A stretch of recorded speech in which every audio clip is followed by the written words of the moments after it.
Hello， 大家好，歡迎嚟到古習色，我係陳小瑜。今期分享南洋糕點竹嗰度，佢係由香蕉做成嘅傳統馬拉糕點。關鍵一定要夠熟，熟先至夠甜。唔使驚，我試咗啦，夠甜。哦，唔怪之得少咗2條啦。剝完皮嘅香蕉大概攞到270 gram， 落半茶匙嘅鹽，跟住壓碎佢，慢慢壓，壓得碎啲，壓得越碎，佢嘅 texture 就越柔軟。我會落2湯匙糖，如果你嘅香蕉嘅甜度唔夠嘅話，你就落多啲。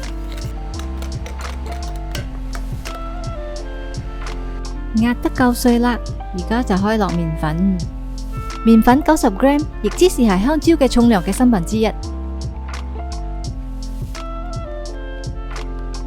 分開幾次慢慢落，搞到類似咁樣嘅 texture。不起麵糊嘅話，成塊可以由湯匙上邊跌落嚟。就落1湯匙尖米粉落去，會令到佢炸完之後出邊會硬身啲，咁食落就會外脆內軟啦。最後落1/4茶匙梳打粉，梳打粉會釋放氣體，令個餡比較鬆軟，然後俾佢靜置15分鐘。哇，咁快就15分鐘！傳統馬拉人嘅做法就用隻手擠出嚟，陣間炸嘅時候輕輕攞少少，然後擠個波入個鑊入邊。我就試下用傳統方法，如果唔係用個匙羹嚟代替都得嘅。放完之後俾佢定下型，大概1分鐘咁啦，就開始用個鑊鏟撩下佢。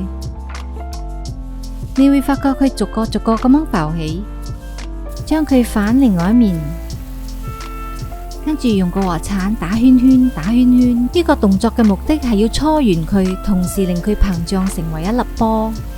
睇下佢會越搓越圓噶喎。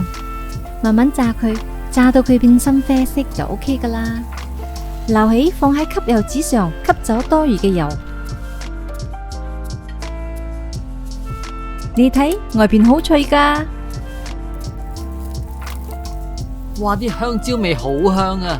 係啦，仲有小貼士，麵粉盡量唔愛超過香蕉重量嘅1/3。如果唔係，麵粉就會冚過香蕉嘅香味啦。係咪好容易呢？材料又簡單，希望你哋中意。我定期會分享南洋小食，subscribe 我嘅 channel， 有新影片就會通知你噶啦。咁我們就下期再見，拜拜。